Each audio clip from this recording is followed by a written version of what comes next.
فنان كنا معناها وحوليه هي شرف يقيمي كلام عزي وليه ماها هذا فنان تاي ان مالنتي شرح لحسه تودسيس سغالس انا soo bandhigto maaha waxa fiican heesaha inay ahaadaan kuwa xal leh dadkuna ay ahaadaan kuwa dhageysta mar walba laakiin heesaha day noqdaan kuwa yaacitaan ku socdo macnaha xawaaras tare oo markaas daba joog deeyin hadda wixii naqana xad ka bixin naqana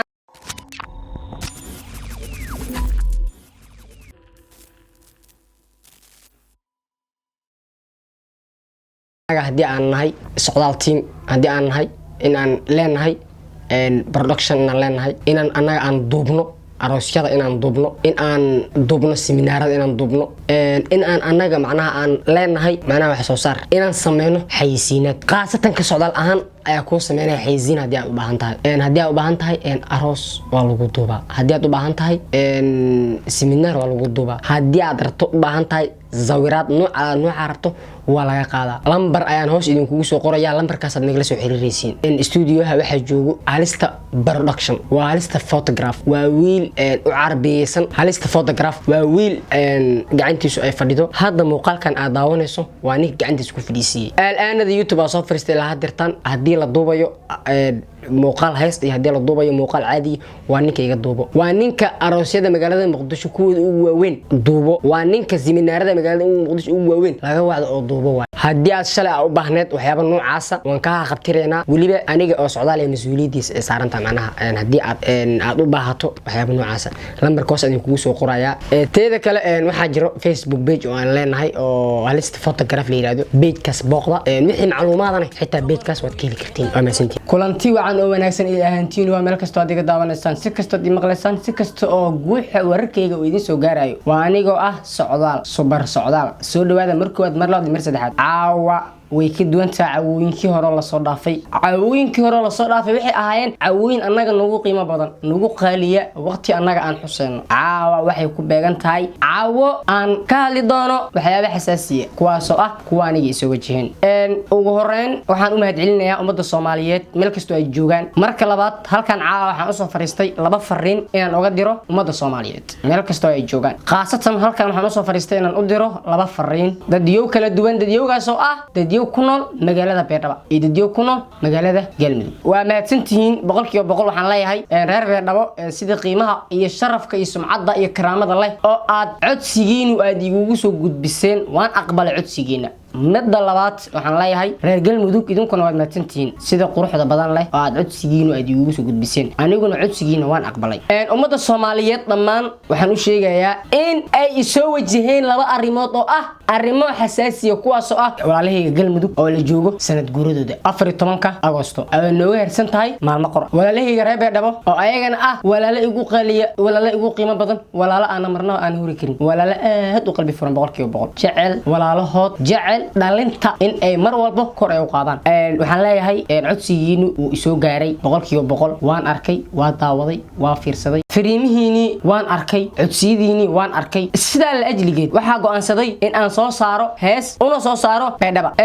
heestii aan soo saarayay been midin sheegay heesta waxa iga baxday waqti iyo juudi iga baxay juudigii waqti ugu dambeyn way ii soo tagashay heestii in aan diyaariyo oo aan soo bandhigo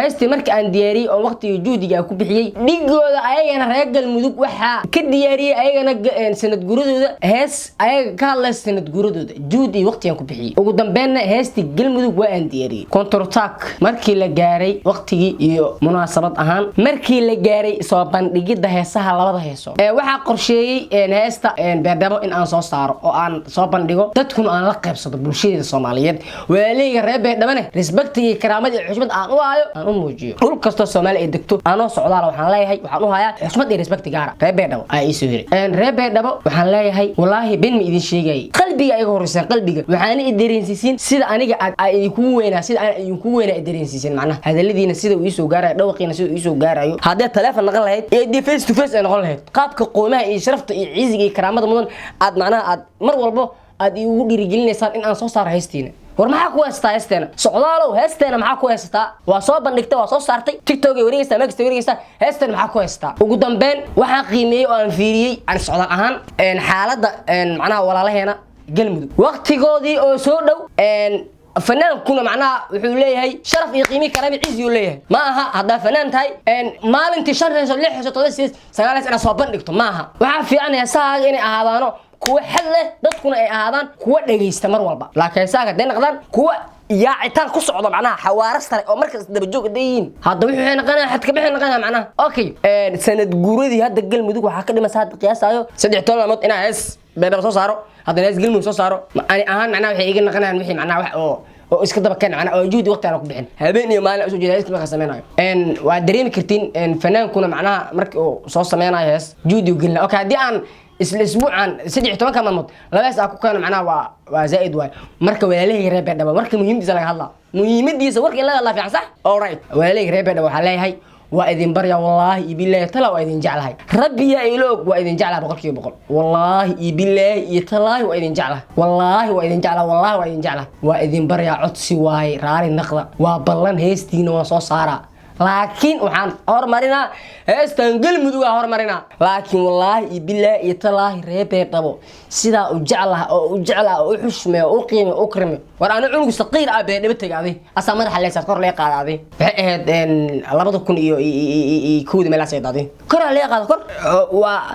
waa adiga waxa leegu hayay hal maal iyo hal cabo ay korkooda maamo reebadaba korkooda ugu heesmaalin iyo habeen korkeed ugu heys ana ma joqo ana waxaan gartaa waa may waa cunug saqiir anahay cunug saqiir waa liiga sheekay way ii sheekaysa marka reebadaba xushmad daasa waa respectaysa oo haya waxa ii soo hor walaalahay galmudug ay soo hore wallahi billahi talaaha ku dhaartay reer galmudug waxa tihiin dad aan igu qaaliye respect iyo sharaf iyo cizi kraami ugu leh waxaan ahay fanaan Soomaaliyeed ka soo dareemaya mar walbo codsigiyada iyo macnaha qiimaha aad u yeelaysaan mar walba iyo sida ay u garab taagantihiin waxaan idin leeyahay waa idin jeclaa waan